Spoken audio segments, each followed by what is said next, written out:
Now at 5, Missouri Southern breaks ground on the future Roy Blunt Health Science Innovation Center.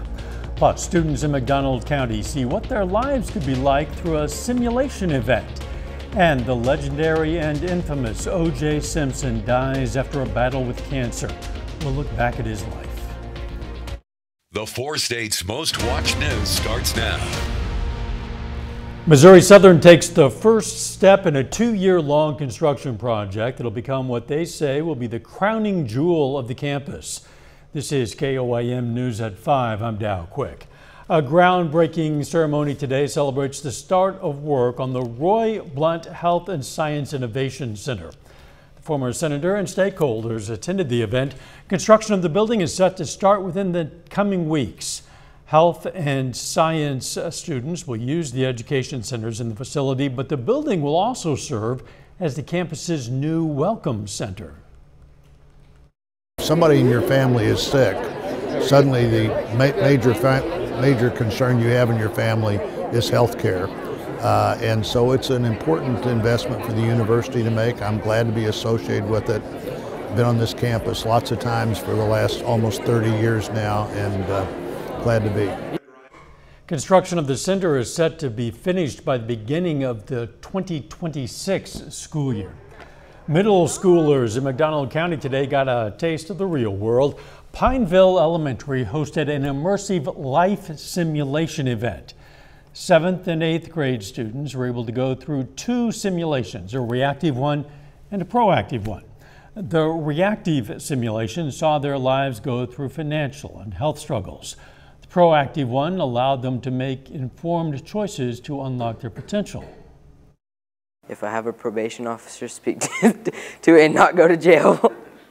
And, you know, don't make dumb decisions that's going to hurt you in the future. And make sure you get all your bills paid on time so you're not behind and you're not stressed out and feel like you carry the weight of the world on your shoulders.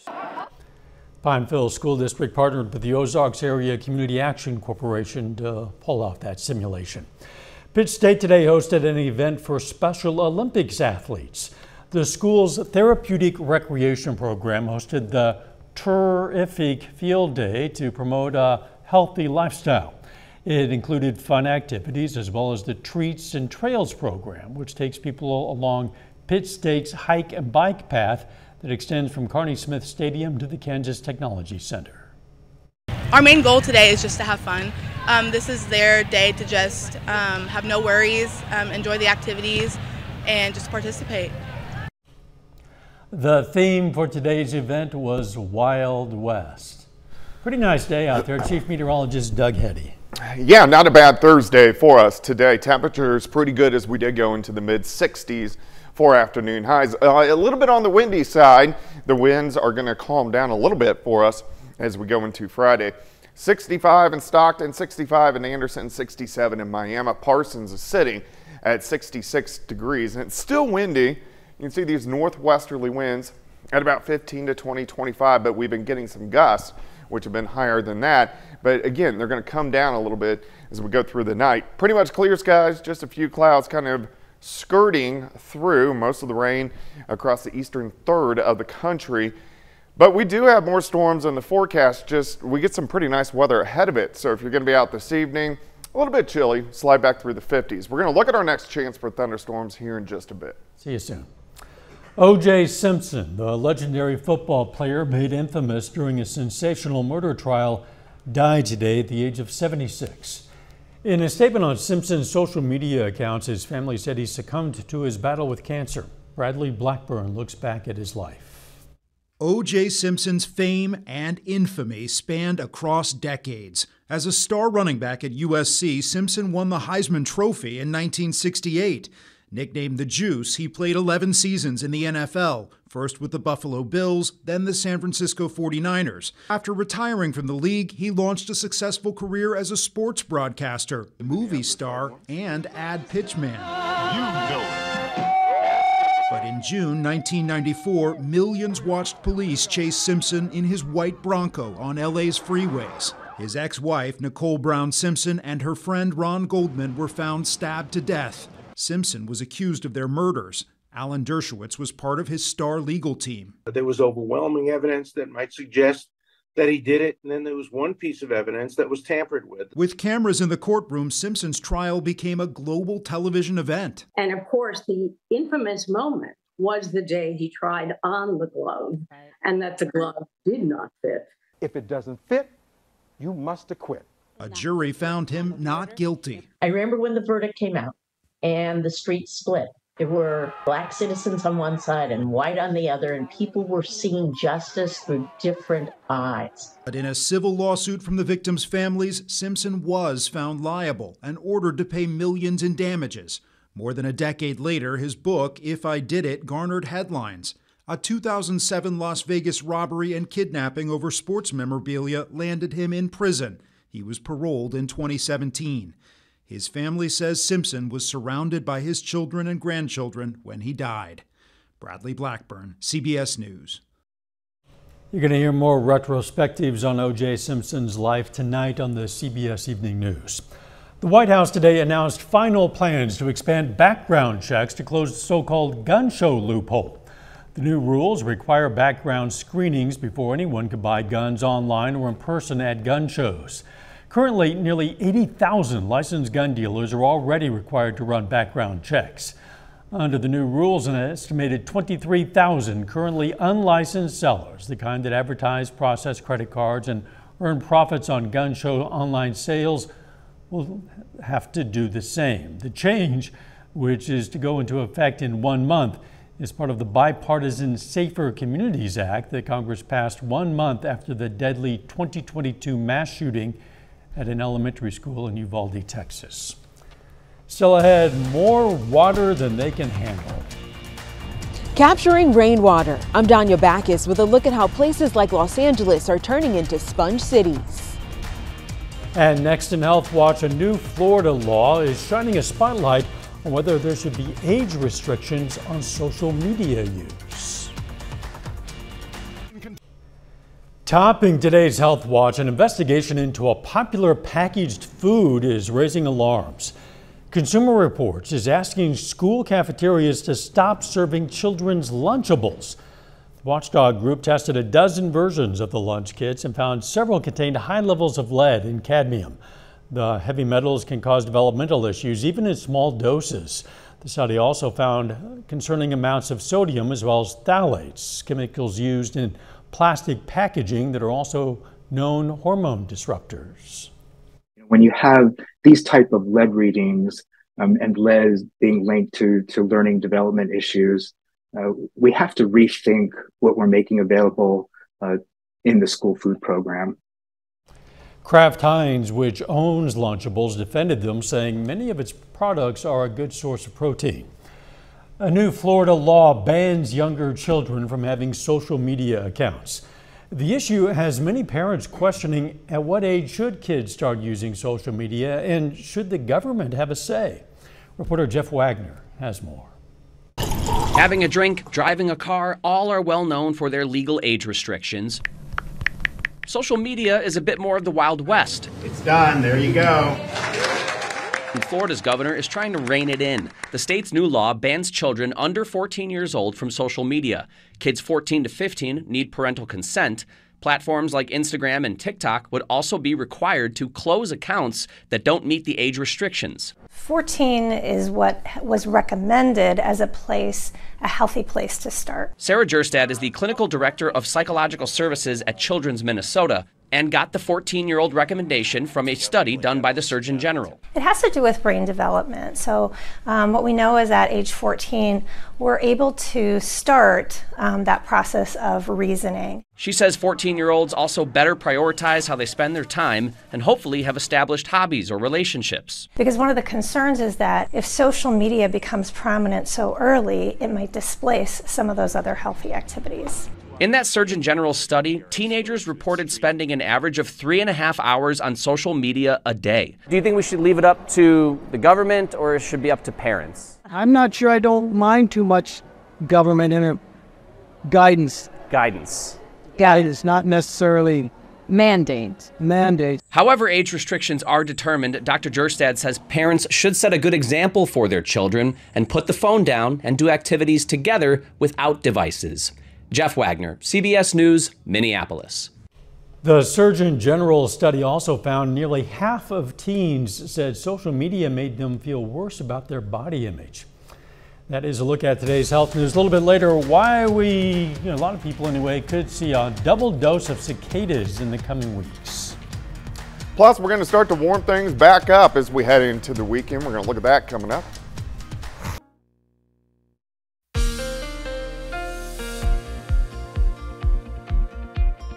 Well, it turned out to be a pretty nice Thursday for us today. We did get quite a bit of sunshine, but it was windy and a little bit on the chilly side as we warmed into the mid-60s for afternoon highs. Right now, it looks pretty good. Nice shot of Indigo Sky Casino and Resort. Of course, Indigo is just outside of Seneca, Missouri.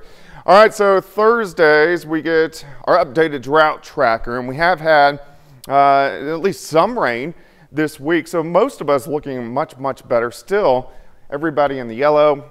We are dry, so we could use a little bit of rain, but we don't have any severe drought except once you get out past Independence on the Kansas side. Through the evening hours, we slide back through the 60s, 50s, 40s. We're going to bottom out right around 39 or 40 later on tonight. Just a few little clouds kind of skirting through. Overall, it looks pretty good.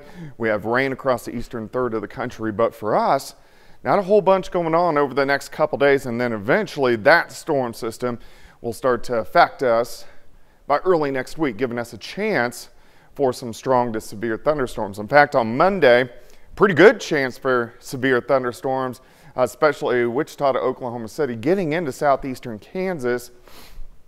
And then on Tuesday, the severe threat slides off toward the east, but our Missouri counties, you guys may get some severe weather as we head early into the day, but we are going to have at least chances for all modes of severe weather.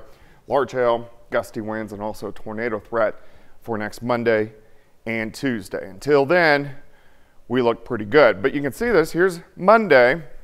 We warm into the 70s. Thunderstorms, they get going way out toward Wichita and Oklahoma City and then spread in as we go through the overnight hours Monday night. And then on Tuesday, we'll probably get some thunderstorms that blow up right on top of us that are severe and then quickly eject off toward the east. So we want to keep our eyes on that as we go through the next few days. All right, for us tonight, we drop back 39, 40 degrees by the time we head into the morning hours. As we go through the day, mid-60s by noon, and then by the afternoon, we should be right around 70 for an afternoon high. So it's shaping up pretty good. Tomorrow night, not near as cold. We drop back into the mid-50s, and then on Saturday, we warm all the way up to about 80 or 81 degrees. So we get a big warm up as we go through the next few days. All right, for us tonight, cold start, 39 in the morning, all the way up to 70 by tomorrow afternoon, shaping up pretty good. It is still windy out there for us right now, and those winds are going to calm down a little bit for us tomorrow, and then they go right back up as we go into the weekend. We'll have gusts in that kind of 25 to 30 mile per hour range. All right, 70 for you tomorrow, 80 on Saturday, 84 on Sunday. Thunderstorm chances Monday and Tuesday. A wet few days, but boy, it's going to be warm and windy enough, things might dry out pretty quickly. Yeah, definitely. Thanks, Doug. A massive cicada invasion is expected to hit parts of the U.S. as early as this month. For the first time in more than 200 years, 13-year and 17-year cicadas are reaching adulthood and emerging from the ground at the same time. 16 states, mainly in the South and Midwest, will be swarmed by trillions of cicadas, with Illinois and Iowa expected to experience both broods. These cicadas don't have mouth parts that can hurt us. They're sap-feeding insects, so although they are a nuisance as far as noise outside goes, there's no harm they pose directly to you. In fact, some people eat them. That's their own thing. I would say just enjoy their emergence because this phenomenon doesn't happen all the time. Cicadas can damage small plants and trees, so experts suggest using netting to protect them. The plants and trees, not the cicadas. Tax time's almost over. Coming up, the IRS puts a warning to file your taxes before Monday's deadline. Topping today's Consumer Watch, the deadline to file your taxes is fast approaching for most Americans. Taxpayers have until Monday to submit their returns unless they request an extension. The IRS says tens of thousands of taxpayers have already filed free of charge using their new direct file tool, currently available in 12 states. Most people who qualify for refunds will see them within 21 days. 2 out of every 3 taxpayers that files with us is owed a refund. And people want their refunds quickly, as they should. And we want to get people's money in their pocket. Our mission at the IRS is not necessarily to make it fun, but to make it as seamless and as easy as possible, and to give taxpayers options and to serve them wherever they are and what they need. If you need to file an extension, you can go to irs.gov and fill out the appropriate form. If you owe the IRS but can't pay by the 15th, the agency says you can set up an installment plan on the website. Several parts of the country suffered drought-like conditions for years, leading to high water prices. Well, a recent string of storms in the West helped with the problem, but also led to flooding. Now some communities are figuring out how to reuse all that extra water. Danya Bacchus takes a look at how places like Los Angeles are working to become sponge cities. A wet winter in Los Angeles brought record-breaking rainfall that flooded streets and filled rivers and channels. While most people dread the dreary weather, Marty Adams welcomes it. It does excite us when it rains. Adams, general manager and chief engineer of the Los Angeles Department of Water and Power, says this 150-acre spreading ground, considered sponge infrastructure, captures the stormwater. Let's talk about how much water can be held right here. So right here you'll have hundreds of millions of gallons of water just in storage right here. And it's not just sitting there. It's actually slowly soaking into the ground. So it's percolating just like a coffee percolator. That groundwater eventually makes its way to the nearest well, is treated, and becomes a part of the drinking supply. Since October, the city's collected more than 23 billion gallons of water. The water we've captured for this year is enough for about 285,000 households. So the hope is to turn Los Angeles into a sponge city. In the historical way we've treated rain in cities, especially like Los Angeles, just get it out of the way as quickly as possible. Gregory Pierce is the director of UCLA's Water Resources Group. He says cities around the world are trading concrete for green spaces in an effort to save water. The goal is really to create infrastructure that does prevent flooding, but keeps the water locally, especially by putting the water into the ground so we can use it later. Using the ground as a sponge, Adams says the goal is to eventually capture twice the amount of water and reduce reliance on other sources. Danya Bacchus, CBS News, Los Angeles. Adams says it can take 5 or more years to travel from the spreading ground to the nearest well, be treated, and become a part of the drinking supply. The water that is not captured usually goes to the ocean. A final check of the forecast next.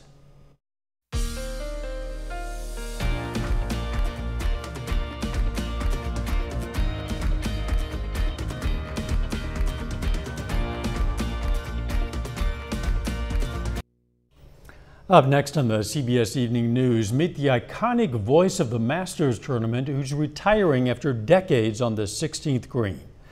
Then on KOAM News at 6, we're going to see what life in Knoll, Missouri is like now, 6 months after the closure of the Tyson chicken plant. Plus, we're going to have more on the Future Health Sciences Innovation Center, now under construction at Missouri Southern, and a Frontenac, Kansas softball standout signs to continue her career at the collegiate level. Stay with us for the CBS Evening News and then KOAM News at 6. After a damp and dreary day yesterday, looking pretty nice out there today, Doug. Yeah, not bad. It is going to be chilly for us tonight. We're going to drop back to about 39 to 40 degrees, but warming up, 70 tomorrow, 80 on Saturday, up to 84, windy as we head into the weekend.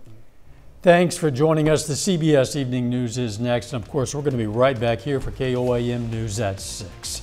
See you then. Let's make it a great evening.